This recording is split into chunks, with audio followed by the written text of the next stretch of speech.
And if you're within listening distance, we're sorry.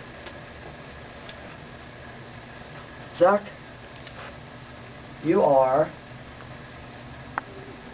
Shaquille O'Neal after talking about James Harden after he was traded to the Rockets. Well, I honestly thought, guys, that James Harden looked like Rick Ross. He has the beard, and he looks like a boss. Just like my free throw shooting, I purchased a $5 box. But James Harden's he's been really good for the Houston Rockets, and he really makes his team look like the Diesel once did, scoring in the paint. I don't score from beyond the arc, but Jeremy Lin is doing a great job with his team. And shut up, Charles. I'm talking. But yes, this team is built to compete, and I did not even think that this was possible. Oh, sometimes I get a feeling. Okay. Shaq and Stein. Remember when Shaq and Ben Stein did the commercials together? I remember that. Oh boy. All right, we'll go easy on you since there's been no hockey talk. But we have Sidney Crosby in the studio right now talking about just what he's going to do now that it looks like the lockout is starting to become a strike and that there's no end in sight. Sid, just what do you do? Yeah, well, it's a tough circumstance. We would all love to be out on the ice playing right now, but it is a business, and you know how those things go. We just have to keep working at it, and hopefully we'll work towards a resolution. I know the NHLPA is working extremely hard to get a deal done here, and we would all rather be playing hockey, I'm sure. It actually does. The cadence sounds just like him, actually. It really does. The pauses, the awkward pauses do sound just like him. Thank you very much. Yeah. But, yeah, hopefully we'll start to play here not too long from now. Zach, you are NFL announcer Phil Simms. I thought it was going to be Chris Collinsworth, but okay. Trying to explain I don't know. the NFL tuck rule. You see, this one guy, he has the football, and this other guy tried to tackle him, and he had the football. And this does not sound, this sounds more like Chris Tucker than it sounds like Phil Simms, but we'll just roll with this. Absolutely. The quarterback has the ball. He tried to tuck back into the downfield, and he threw see, that was snow right there, and he tackled the guy. I mean, that was Tom Brady, so I guess he's more than just a guy. And he had his halfback trying to, this is not working. No. But, just like the rule. But, it was an incomplete pass, and the Patriots won the game. There you go. That was terrible. But, hey, Chris Tucker approves of it. Absolutely. And now, since that happened, you're going to be, you know what? You're the men's basketball beat writer, so we're going to put you in the shoes of head coach Bob Rager. You've been at this for a good while here, Coach. Just describe the run and gun style and your team's successful weekend. Right. Well, we employ the run and gun style because of the type of players we have. Obviously, we're not the biggest team. We have a lot of players that aren't even 6 feet tall. So what we want to do is put up a lot of points. If we can score more than 100 points every game, that would be great. This weekend, we went out there, we did our jobs, but it's a long season, we still have a long way to go. Obviously, we'll have to get to these conference matchups, and then we'll see how our season goes from there. But it was a positive start. Guess it's game over for that impression. Game over? Wait, what are you talking about here? Game over. Is that the reference I think I'm getting out of this? Yes. Of course it is with you. Zach. Oh boy. You are... Oh, Phil Simms. You are...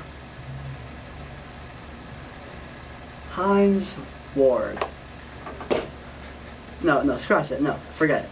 You're Terry Bradshaw talking about why the Steelers were able to win yesterday. Oh, the Steelers, they were doing really well as a football team. And they would drop back pass, and they did a really good job there with that quarterback right there. That's Ben Roethlisberger. He passed me. Now he throws more yards than I do. Seems really good. And I'm really proud of my Steelers. Do you know that Franco Harris made the immaculate reception so many years ago? Anyways, Man. this Steelers team's going to win again next week. Because, who am I? It sounded like Bradshaw, but it started going to Chris Tucker and Samuel Jackson. But the what Steelers does Marcellus Wallace look like? This Steelers team's going to beat Kansas City Chiefs. And shut up, Strahan's at the gap between your teeth talking. But, yeah, Steelers are going to beat the Chiefs on Monday because I didn't know the Chiefs played NFL football. Alright. You are... where do I want to go with this? Because you put Phil Simms, I'm going to make you...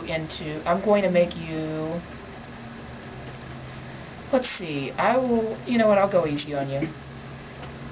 No, I won't. You are Paul Chryst, the Pitt Panthers football coach, trying to explain why you blew a 14-point lead in the fourth quarter against Notre Dame, only to lose in 3 overtimes. Boy, I don't even know how to do an impression of him. You don't need to, he sounds like a hockey coach. Okay, then, eh? Well, he has the oh. So. Oh, okay, then, oh. Well, that sounded like an Irish Notre Dame, huh? Irish. I can't do impressions anyway. The loss was unacceptable. It was the worst loss I have ever seen when I've been coaching. There's not too much you can say after a loss like that when you're up 14 points. Notre Dame's a great team. There's no doubt about it. But we had them in the fourth quarter, and we let them off the hook.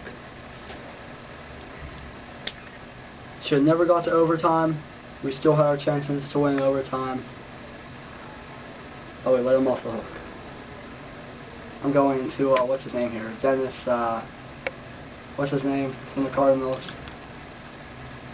Dennis Green? Denny Green, that's right, his name's Denny Green. So, yeah, sure. Alrighty then. Zach, you are... Let me see. Boy. How about... trying to come up with a good one here. Good one. Something I can actually do an impression with for a sustainable amount of time. Terry Bradshaw and Phil Simms. Well, what do you mean by... I mean, you can do impressions with those guys. Not well. Alright. You are... SID Kevin Taylor, trying to explain what's going on in the world of Point Park sports. Hey guys, this is Kevin Taylor here, and I wanted to talk to you about my newest insertion into the Point Park Sports Dictionary, and the latest one's actually called a tie. You see, a tie isn't exactly a win, but it isn't a loss either. So it's not all that bad, but you can still lose standings like the women's soccer team did, and Carla passed them, and that was really good. But anyways, I would spell out chrysanthemum for you, but I really don't know how to do it. But in the meantime, this is a great transition time for Point Park Sports. It's really, really good. And, yeah, the soccer teams are looking really good as they prepare for the KIAC tournament. That's TOURNAMENT tournament. And Printer tells me that the basketball teams are back. And oh no, oh gosh, the printer got hit by a basketball. And, whoa, I almost fell over. And, but anyways, the basketball team's doing pretty good, 2-0 for the guys, and the girls are we had the national tournament last year, which is a pretty big deal. And Point Park really showed its support last year, and we're actually accepting candidates early this year for Point Park's best dance crew, and we'll see if we can get that underway and see if we can crown a champion, as last year's champion actually vacated. That it didn't happen, and we'll see. But for more information on Point Park Sports, follow us at Point Park Sports on the Twitter, and pointpark.edu/athletics for more information on Point Park Sports. Pretty big deal, guys. Deal. And remember, if you want to get to an event, we have fan bands, and with your student ID, you can get in for free. Thank you, Kevin, for coming on the show today. It's great to be here, guys. Great to be here on AZ Sports. Oh boy. Maybe time for one or two more, maybe? Okay.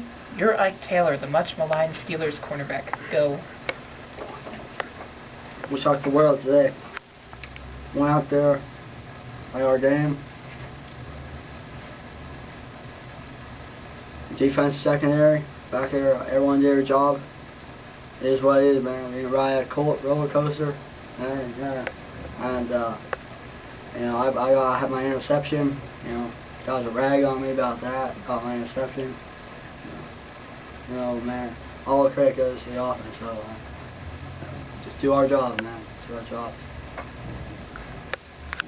What do you think? Spot on? Spot on. I don't know how I tell you, he doesn't talk in complete sentences. He's from Swagon University. What did you expect? He's from Swagon. Zach, you're Andrew Goldstein trying to talk about anything you want. Hey guys, we're here back on A to Zach Sports, and I wanted to talk to you about this museum exhibit here, and it's actually really great, because if you combine everything and put it all together, then you have we have Stephen Tierno on the show. Actually, that's on Colston Cooper. And for those of you who don't know, Colston does the camera work here on the show, and it's pretty good. It's supposed to be a matchup here, but I don't know, guys. I wanted to do Point Park's Best Dance Crew, but it didn't turn out that well. But hey, we're glad we had Mitchell Kelman on the show today to talk soccer, and I'm glad that Zach played The Price is Right losing horse so much. And for more information on Point Park Athletics, www.pointpark.edu. Wait a second there. Are you like mixing up me with Kevin Taylor? No, I was being a constant. We're up against the break. When we come back, it's sports history here on A to Z Sports on 670 AM. A to Z Sports. wppj Radio.